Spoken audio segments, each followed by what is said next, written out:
Robin Taylor is a former writer and producer for CNN, whose work has been featured globally. She's working on her first novel and a book of essays and short stories.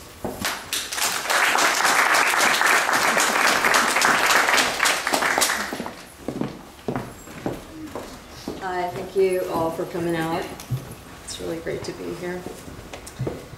Okay.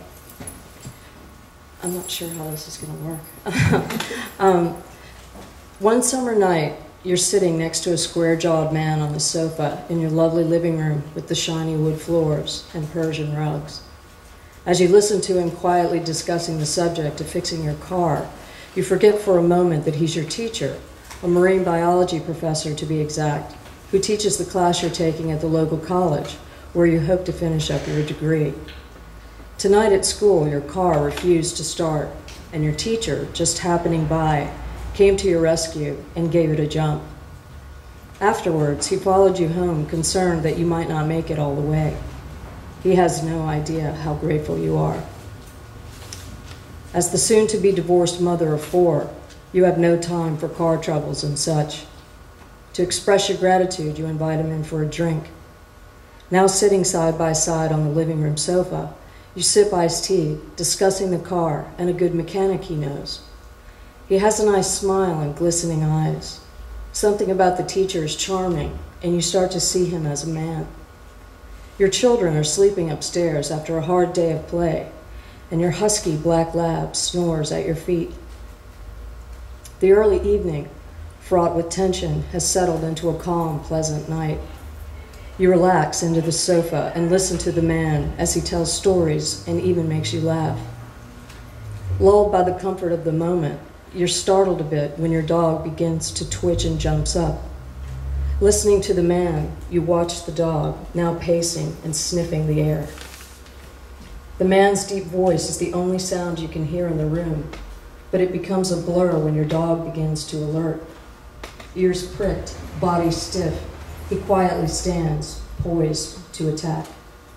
No longer concerned with the man, you move to your dog's side in a flash. Hot tension from his body flows into your flesh when you rest your hand on his back. His eyes are fixed on the French doors that lead to the foyer. Following his gaze, you jump when a low, menacing growl begins to rumble in the deep part of his throat. Oddly, as quickly as the growl starts, it stops. The dog's head is now cocked sideways in a very strange angle.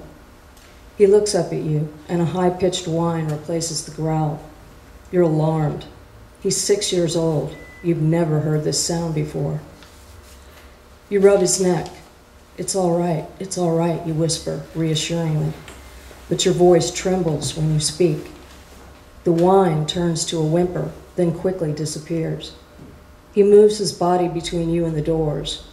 You and the teacher exchange a glance. He stands.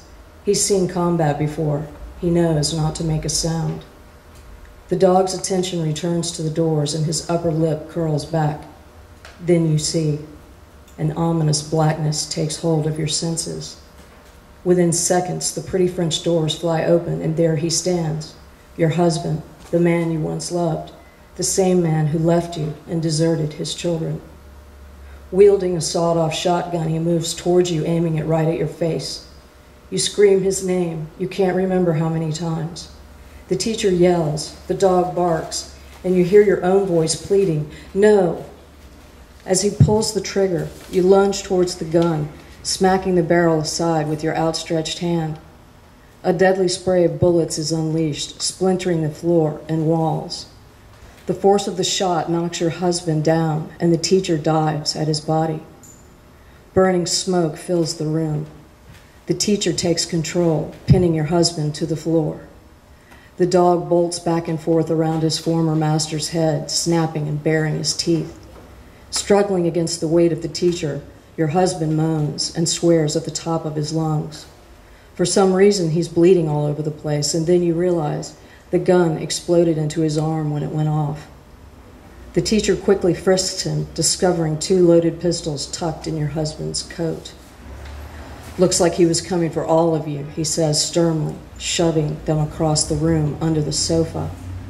You stand in a terrified daze, unable to move, the shotgun dead at your feet.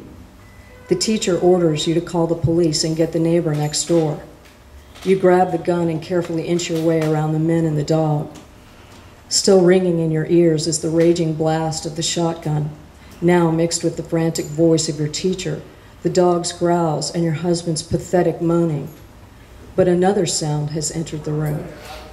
Through the jumble of noise, the soft whimper of a child's voice cries out, "Daddy, Daddy, Daddy." Stumbling through the swirling haze of shotgun smoke, your little girl appears, looking small and helpless in her frilly white nightgown. You stare in horror as her innocent eyes take in the sight of her bloody father struggling to escape the clutches of a big, strange man, her friendly dog gnashing his teeth, and her mother standing, heading for the door with a shotgun dangling by her side. Now your heart swells with pain more than fear. How much did she see? What did she see? You need to explain, but how? Your mouth can't seem to find the voice to speak. She darts to her father's side. Briefly, your eyes meet, but she doesn't seem to understand the look you give her, warning her to be careful. Don't get too close. She softly consoles him and cries at the sight of his bloody arm. He's mumbling to her in low tones. She's too close, way too close. She shoots you an accusatory stare. A crushing sensation surrounds your heart as you watch her caress his cheek. She'll never understand. Again, the teacher tells you to go. This time, you do as he says and dash for the door. A cold resolve seizes your being. Leaving your hell of a life behind, tears fill your eyes. You run from the house and hear your own voice screaming as loud as you can, help us, somebody help us," into the freshness of the black, silent night. That's it.